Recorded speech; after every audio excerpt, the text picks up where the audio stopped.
Haunting of Blackwood Manor. Part 1, The Arrival. The wind howled through the trees as John and Sarah Mitchell approached Blackwood Manor. It was a dark and stormy night, and the rain poured down in torrents. The couple had inherited the old mansion from a distant relative they had never met, and they had decided to move in and make it their home. Blackwood Manor had a sinister reputation in the small town of Ravenscroft. It had been abandoned for decades, and rumors of strange occurrences and ghostly apparitions had plagued the old house for years. But John and Sarah were not superstitious, and they were excited about the prospect of owning such a grand and historic property. As they pulled up to the front of the mansion, the imposing structure loomed before them.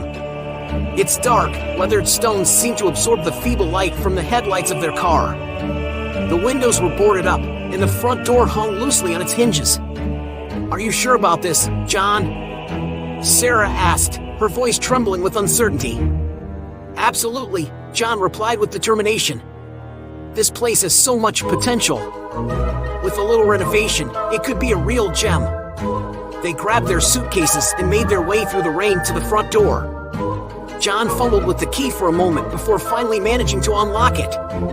The door creaked open, and they stepped inside. Part 2, The Unsettling Discoveries. The interior of Blackwood Manor was just as eerie as its exterior. Dust and cobwebs covered every surface, and the air was musty and stale. They walked through the grand foyer, their footsteps echoing in the silence. A chandelier hung from the ceiling, covered in a thick layer of grime. As they explored the house, they discovered that many of the rooms had been locked from the inside. It was as if someone had barricaded themselves in, leaving only a cryptic message scrawled on the walls in faded ink: "Beware the shadows." Despite the unsettling atmosphere, John and Sarah set to work cleaning and renovating the mansion. As the days turned into weeks, strange things began to happen. They would hear footsteps echoing in empty hallways, and doors would slam shut on their own. Objects would move on their own accord, and they would catch glimpses of fleeting shadows out of the corners of their eyes. One evening, as they were having dinner in the dimly lit dining room, the candles on the table suddenly extinguished themselves. Sarah screamed, and John rushed to light them again, but the room remained shrouded in darkness. "We should leave," Sarah whispered, her voice quivering. "No," John said firmly. "We can't let these silly superstitions get the best of us. We're not going anywhere." But as the days turned into weeks, the strange occurrences grew more frequent and more menacing. They began to see apparitions in the mirrors, their faces twisted in agony. The walls seemed to close in on them, and the very air they breathed felt heavy with malevolence. Part 3, The Secrets Unveiled. Desperate for answers, John and Sarah decided to research the history of Blackwood Manor. They discovered that the mansion had been built in the 18th century by a wealthy industrialist named Silas Blackwood.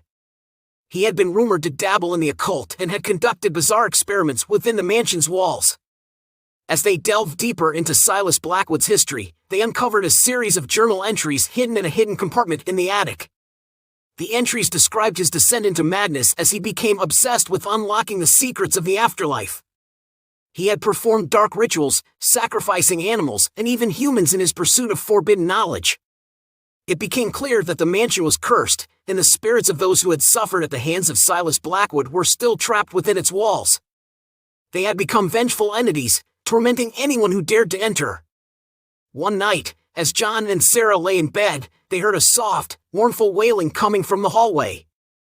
They followed the sound to a locked door at the end of the corridor. Using all their strength, they forced the door open and were met with a horrific sight.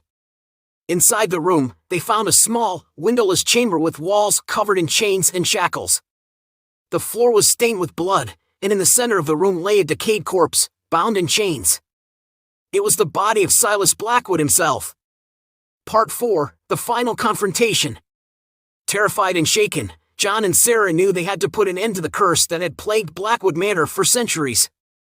Armed with knowledge from Silas Blackwood's journal entries, they attempted to perform a ritual to release the trapped spirits and banish the malevolent forces that haunted the mansion.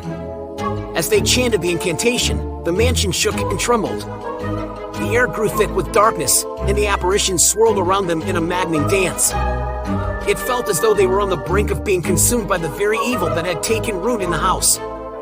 But just as it seemed all hope was lost, a blinding light filled the room, and the spirits let out a collective scream of anguish.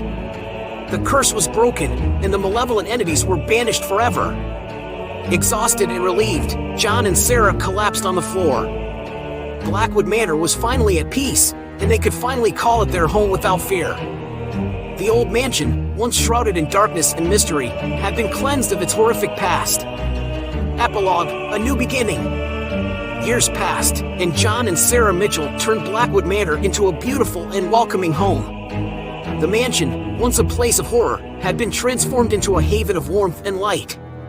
The townspeople of Ravenscroft could hardly believe the change in the old house, and they marveled at the couple's determination and courage. But the memory of the horrors they had faced within the walls of Blackwood Manor would never truly fade. They knew that the evil that had once resided there was gone, but the scars it had left on their souls would remain forever. As for the spirits of Silas Blackwood and his victims, they had finally found peace. The curse had been broken, and they were released from their torment, able to move on to the afterlife. The story of Blackwood Manor would live on as a cautionary tale, a reminder that some secrets are better left buried, and some houses are best left abandoned. But for John and Sarah, it was a story of courage, resilience, and the enduring power of love in the face of unspeakable evil. They had turned a nightmare into a home, and in doing so, had rewritten the history of Blackwood Manor forever.